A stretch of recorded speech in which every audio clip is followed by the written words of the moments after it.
fashion in the movie is really wonderful. Well, I'm gonna merchandise it up, style it up with some shoes. There's thrift store, old vintage, important archive pieces to literally right off the runway. How are we gonna add more clothes? But we did. We found a way. There was such a fun mix of jewelry, coats, hats, gloves, everything. It's just like going to a fabulous trunk show. The purses and the shoes and the jewelry and wearing the costumes. I sometimes think about that scene I'm going to do, and I'm so excited because I get to revisit those fabulous jeans, just like old times.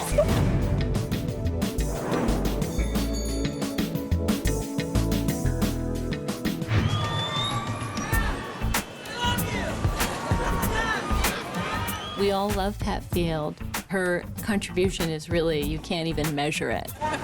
Patricia Field has been an icon in New York for many years, I think since the 60s. And everyone knows her in the business. Pat Field is an artist. She has a unique vision. She's impulsive and collaborative and almost like a jazz musician. I mean, I've had amazing experiences where I felt like, oh, let her lead the way, because she has a crazy idea. She has a sensibility that nobody else has, and you can argue with it, and you cannot always agree with her aesthetic, but it is unique and her own, and it suits these women. She was always about, like, what is different, what is new, what is fresh, what are they wearing in Chinatown? Patricia was here since the beginning, and having her join us was really, I think, crucial to making the movie feel as familiar as it did watching the series.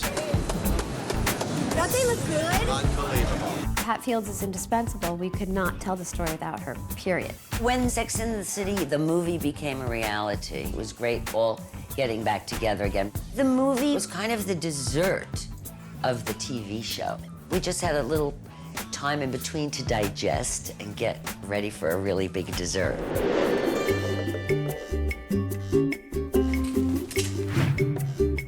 Welcome to the wardrobe of Sex and the City.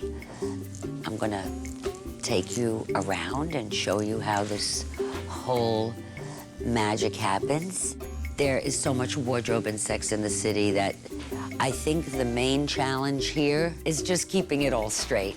It comes from Paris, it comes from Italy, it comes from New York, it comes from everywhere. This is where we store our wardrobe. Each of the 4 girls have their own section, like their closet, and then the rest of the room is taken up by our other cast. So you could see this is quite an operation. She pulls from every aspect of high fashion, low fashion, impulse, the world. It's all part of her lexicon because it's who she really is. She doesn't have to struggle to find that. We just sent a production assistant to Mexico, to the jungle, to pick up a dress because we can't duplicate it. She can take very, very high-end stuff and put it on with something that costs $2 so that she messes it up. You don't end up looking like the clothes are wearing you. You don't look like a mannequin in a window. I remember pulling this dress myself. It was some little cheapy dress, but it looked great. You can't get caught up by, is it expensive? Is it a designer? It's our eye that chooses. And really, it doesn't matter where it comes from. Pat definitely came with ideas in terms of updating us and what that would mean and how it would manifest. It's subtle. It's still our DNA of our character, but it's updated. There is connective tissue. You can go from the last season to this movie and not think, well, that's ludicrous. You know, that's not the character anymore. It definitely is, but it's the person that's older and different, whose tastes have changed, whose palate has changed, and that's what happens when you grow up. I had to come up with some kind of plan of action. You just can't go out and pull clothes out of the air without any, philosophy behind it. Since the end of the TV show to the movie, it's in those years that I built the movie on. I was just filling in the pieces. There had to be a logic behind the way they looked. Our audience knows these women. You have to give them something that makes sense. Should we get you a diamond? No, no. Just give me a really big closet. Carrie Bradshaw. She is an eclectic, original New York kind of girl. In the movie, I saw Carrie a little more sexy, a little more calm with herself as a woman. She's much more of an adult in more traditional ways than she had been during the course of the show. What's the label? No one. I found it at a vintage shop. A dress by no one. We are in Carrie's closet at the moment. Of course, everybody remembers the flower from the TV show. We used it in the opening scene when we first see her.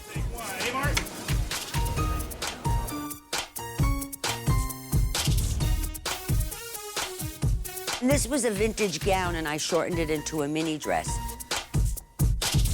I think everyone will recognize the iconic vintage fur coat, which was from the series. She still has that coat, and I did put it in one scene. I felt that that would give more texture and meaning to the movie. There's no place like home. Samantha's fashion is all about being flamboyant. Sometimes it's a little trashy and fun. Doesn't take herself too seriously, and she's not interested in the status quo. This is Samantha's Los Angeles wardrobe. And you know, it's the Samantha colors, primary and bright. Yellow, you know, I sort of see her as a lioness. Reds are great for Samantha. Everything that has vibrancy and life. This is a little work outfit to go to the office in. In the movie, she's bolder, but she's still Samantha. Charlotte has pudding in her Prada. We are now in Charlotte's closet. See, we're visiting everybody's closets, of course. With Kristen, it was trying to push it just a little beyond the preppy and see how far I could get. Girls. How does little preppy Charlotte evolve?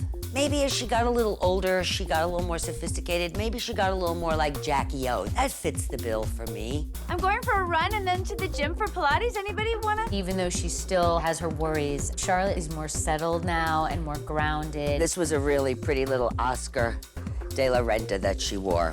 Oscar made it custom for her. All the parents in Brady's school dress up. It's fun. Fun thought up by a group of non-working mothers with nothing else to do all day. Miranda has a few different selves. Certainly there's her work self, which is very tailored. At the same time, Miranda's gonna try to keep up with her girlfriend's looks. She's gonna try and prove to them that she's not a boring lawyer lady. Miranda is just a little more chic, less chaotic than the original Miranda. I didn't want to box myself into the lawyer uniform. And so this is what maybe the new Miranda might wear to work. This color, great on her red hair. Still the same person, but just put together a little bit more cleanly and more sophisticated. And it worked gorgeous. This is one of my favorite dresses. It's a vintage. Oh my God. Carrie and her three friends were all kind of done up for the auction. Really, we pushed it. But we pushed it just for the fun and the entertainment of it all. It was like, we're gonna do patterns, but big patterns. 60 to our colorful bidder. Even the auctioneer has this overdone brocaded jacket piece on. I love the scenes when I have the four of them walking down the street or whatever they're doing. It's kind of my fashion editorial. The audience loves them. I think it's enjoyed by all. It's always a challenge to come up with that many looks. I mean, you just wouldn't believe how much time is spent in fittings.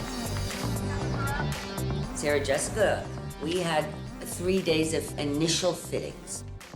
It takes a while. When we do a fitting, there are racks of clothes here to do the fitting from.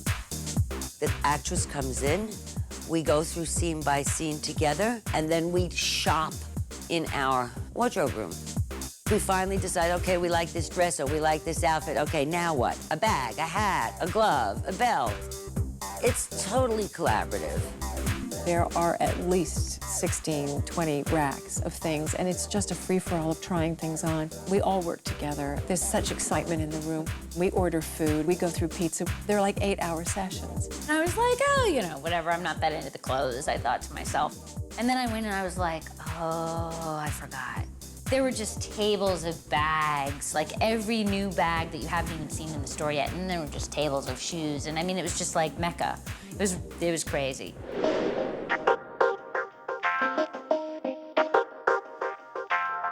The men are all quite different as well, just the way the women are. Some have a fashion edge, some look like a regular guy. Miranda's husband, Steve, jeans and shirts. But Mr. Big, he's that iconic male. Women love, love, love him. I have a great relationship with Chris, and I love dressing him because, you know, he is that iconic male, and I saw that in him, and I was able to completely focus it. When I get married, I'm wearing something like that, only bigger. Stanford, as a character, was very much created by Pat Field. It's the only character where she had carte blanche. She just went hog wild. I don't think I'm wearing one piece of clothing in the movie that cost less than $10,000. I mean, it's absolutely ridiculous. And it should be. Sometimes I would have a reaction like, oh, but is this realistic? And I'm going, listen, if you want to do a documentary, do not call me. I do entertainment. I don't want to send it into the outer atmosphere, but I do want to lift it a little bit off the ground so that it's entertainment. I put a bird on my head. Is that what that was? Pat's idea, the breaking of all the rules, it's infectious. You know, I would try anything for Pat. You know, I'm often asked who my favorite character to dress is. It's kind of like they're all your children. Do you have a favorite? You love them all. You love the experience, and they're different experiences. I think what's fun, it's the success of the character. I would estimate that there were well over 300 changes for these 4 women. That does not account for anybody else. What people forget about Pat Field is that she dresses me and, you know, Sarah's amazing gowns or whatever. She also dresses every cop, every lawyer. Take the fashions of the series, multiply it by 50. Sometimes it can mean, let's get 2 versions so that on the day that we're shooting, if the weather's a certain way or the lighting's gonna be a certain way, which colors will pop. It was monumental, but if you've got the team, it's achievable. In the movie, I've used a few elements that I am personally enjoying. I was thinking, let's try some smaller bags. Let's give people something new to look at.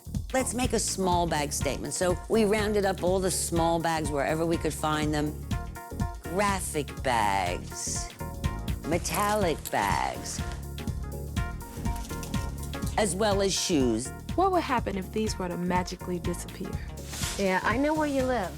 The TV series was very Manolo, and the Manolo shoe is a gorgeous shoe. It's a delicate and fine shoe. It's a light shoe. We used in the movie some heavier shoes, a little stronger shoes. I thought it would be a nice switch, particularly for Carrie. And I was very happy when we started doing the fittings that the shoes that I presented to her, which was, you know, off on another tangent, she understood and she went for. And belts. Belts were very, very important. The belt gives the shape. I think it's the new silhouette of Sex and the City, the belted waist. When we need jewelry, come shopping here, and on the other side, there are jewelry tables. It's all about those details that tell the story of how you dress.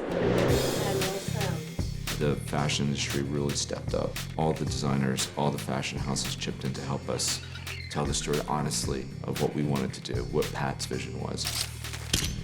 It was fun for them, too, to see their clothes in the movie on Sarah Jessica, who is a supermodel. I mean, if you put a plastic bag on her, she'll make it look good because she's just so graceful. She had such an impact on fashion in general. Women wanted to wear these high heels and bright colors. Sex and the City was almost an education on how to dress. You suddenly thought, oh, I can mix all those patterns and brights and things together and have fun with it. The audience was identifying with the details of the show. It freed women to dress in a more powerful and more personal way. It brought out the individuality of women and therefore the confidence of women. Humanized a lot of fashion and made it understandable and more accessible to the average person. My very own Louis Vuitton! That's right. Sex and the City turns a fashion brand into a household name. Suddenly, millions of women know who Jimmy Choo was. There was Christian Dior, there was Manolo Blahnik. Sex and the City gave women permission to acknowledge their obsession with shoes. Now I believe this is all really happening. Shoes are mood altering for women. It's like taking a jewel out of the little box. You feel sexier, you feel taller. Doesn't matter if you're having a fat day, a thin day, your shoe size remains the same. To me, a good shoe is a shoe that you first look at the woman and then you consider looking at the rest, like her shoes, etc. But you should still look first at the woman. It's also very much of an attitude that you have in yourself. It's an extension of their own femininity, it's an extension of their own characters. My biggest thrill is when I just notice a woman and then suddenly I look at the shoes and it's mine. There it is. My baby. Oh, she's a beauty. Let's not forget the jewelers. We have amazing partners in the jewelry world as well.